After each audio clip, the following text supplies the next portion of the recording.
We, as Beckman-Coulter Field Application Team, would like to share with you a series of videos showing you how to set up and run the Cytoflex flow cytometer of Beckman-Coulter. This second video will show how to characterize the gains on the Cytoflex platform. The purpose of this video is to provide guidance for establishing gain ranges on the Cytoflex platform, suitable for the operator's applications. On this video we will look at characterization of gains on the Cytoflex. My name is Ian Broderick and I work for Beckman-Coulter. The purpose of this video is to provide guidance for establishing gain ranges on the Cytoflex platform suitable for the operator's applications. Having verified detector configuration and hardware configuration match, then we need to make sure that the instrument has passed QC. Now we're going to create a new experiment in SiteXpert named FITSI Height Fixed Gain Gaintration.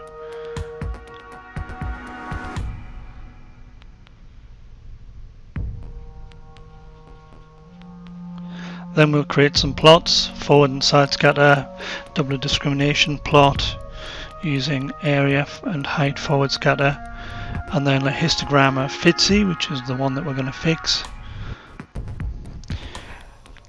We now want to go and adjust the threshold to manual and 10,000. Then we're going to set the FITSI gain at 400, and then we're going to change the rest to 10.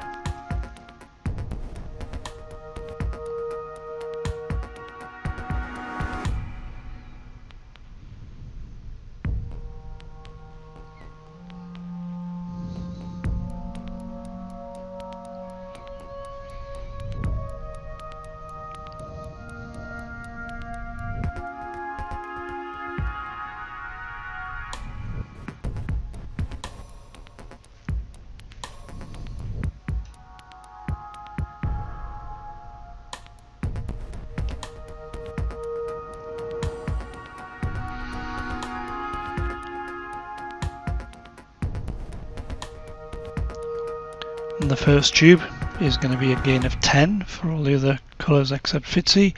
We're now going to run 3 to 5 drops of 8 peak calibration beads in 1 ml of DI water. Hit run.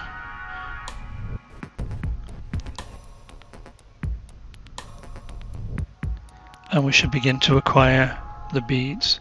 So we'll adjust the beads on scale. Can then gate around the single beads and apply those gates to the other plots.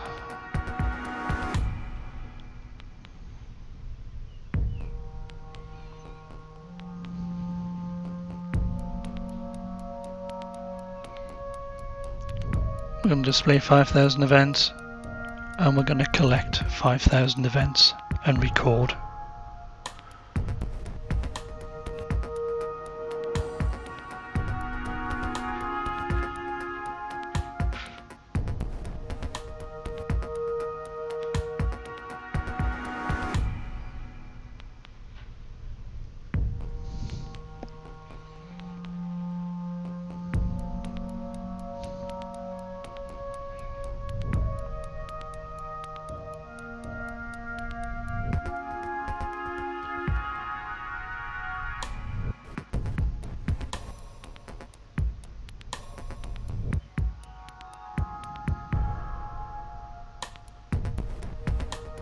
Now we can put a marker around peak 1, peak 2 and peak 4 of the 8 peak beads.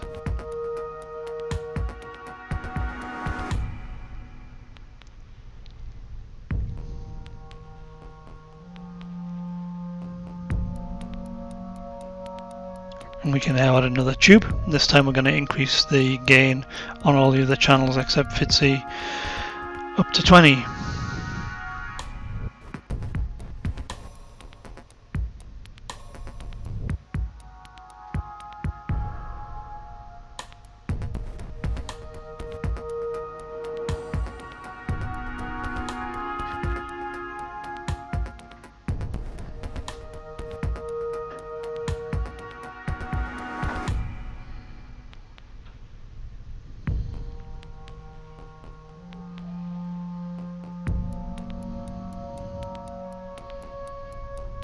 And if we want to look at the stats, we can bring up a stats box. We're interested in looking at the median values and the CVs and the SDs. Not required for the scatters.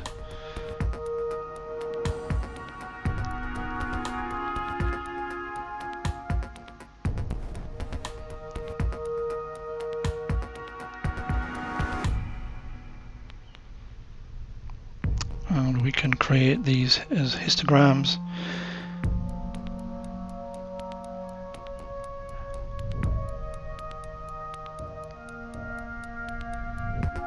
And we can begin to acquire the 8-pig beads again. And you can see, because we set the 3 markers on the FTSE histogram, those are identified by colour in the other plots as well. So then we can work out the values for median, standard deviation and CV without having to set individual markers on every single histogram. We can now move forward in time, and we can increase the gain by 10 each time up to 100. So we should resume with a gain of 100, and we're busy acquiring the beads again.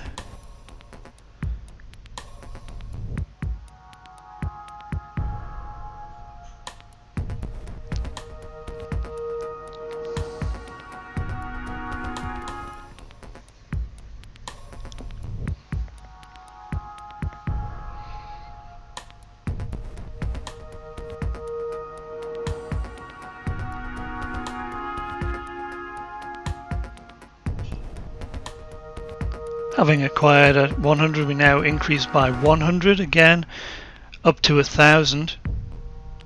So we're now going to change everything to 200 for gains, and then we'll run the beads again.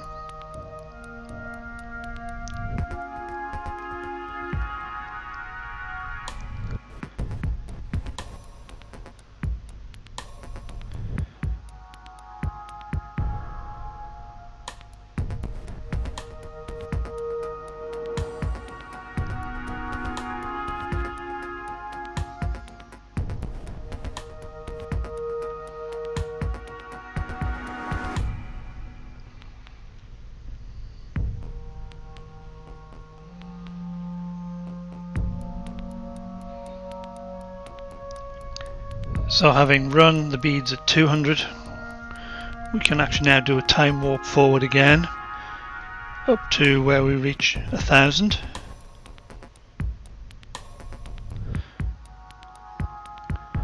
And then once you get beyond 1000, we're going to increase by 250 every time up to the maximum gain, which is 3000.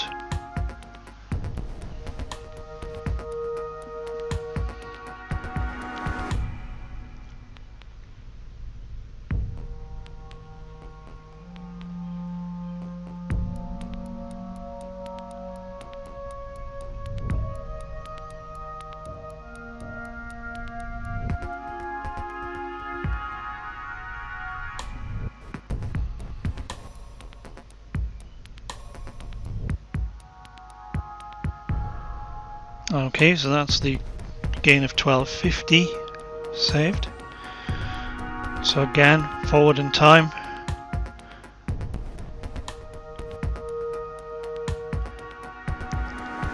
And we will resume at 3000, so we're running the last gain setting.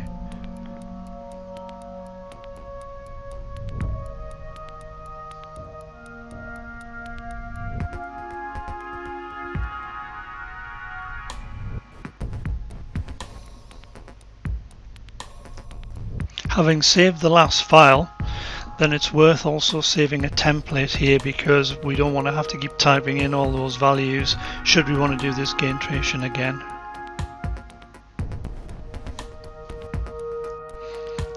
We can then create a new experiment using that gain tracing,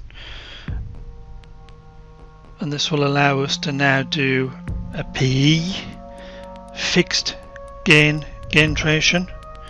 So because we haven't done a titration of the FTSE, we have to choose another channel which we're going to set as the fixed position. So now we can then have a look and we can change FTSE so that it's showing 10. We're going to go for PE and we need to set that to have a gain of 300.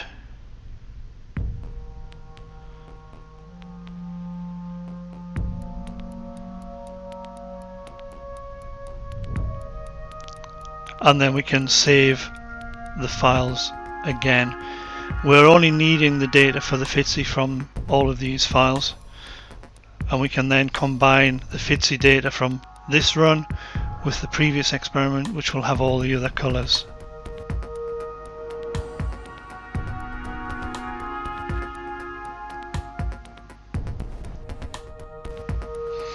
So we're just going to set up markers on the PE for the fixed positions of peak 1, 2 and 4. Give them a different colour if you want so that we can see where they are. And then the plot that we're really interested in looking at is the FTSE height. So we're going to record this. Choose FTSE. You can see the coloured markers there for the peaks. And then we're just going to run through the gains as we did previously.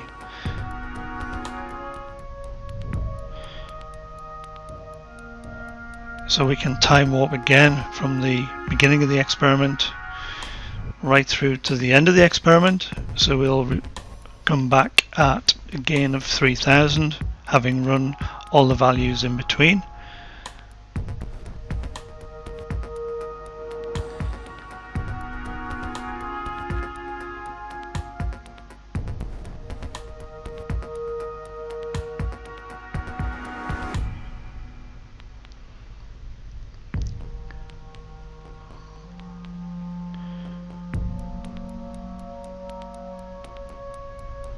So again, I'm just going to save a template for PE should we ever need to do that again.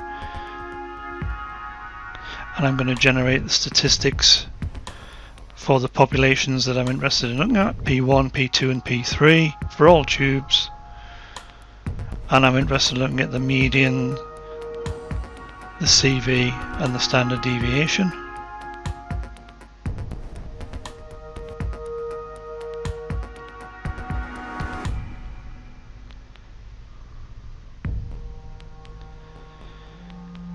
And then I can export those to CSV files. So I can send out the FTSE data and the PE data, and then I can combine the first run, which has got all the fluorescences except FTSE, with the FTSE from the second experiment.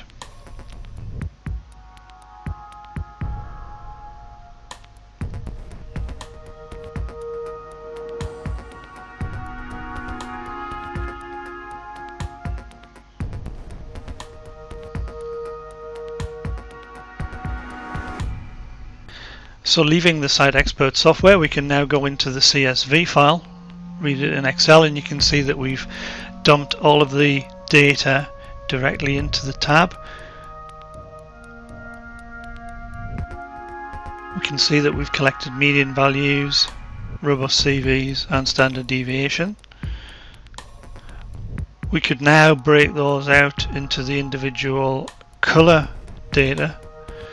So the tabs along the bottom of the Excel worksheet show you the individual parameters that we've looked at. Here we can open FTSE, and you can see that we can calculate the signal to noise ratio, and we can also look at the robust CV versus gain. Signal to noise is the MFI of peak 2 divided by the MFI of peak 1, and we can do that for all of the fluorochromes that we've got.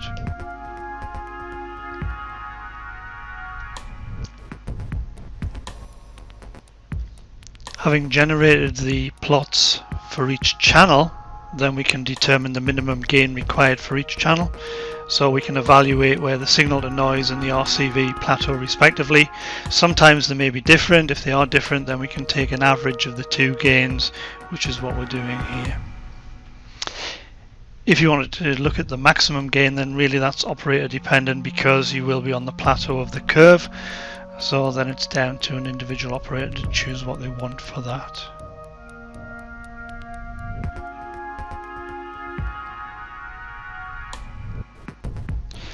And obviously if you want to validate the gains, then you can follow the protocol listed here, whereby you can run the various tubes that you've created, and then you can validate the gains. You could also work out the staining index for each of these, and the staining index is defined as the MFI of the positive minus the MFI of the negative divided by 2 times the SD. Thank you for spending some time watching this video. Goodbye.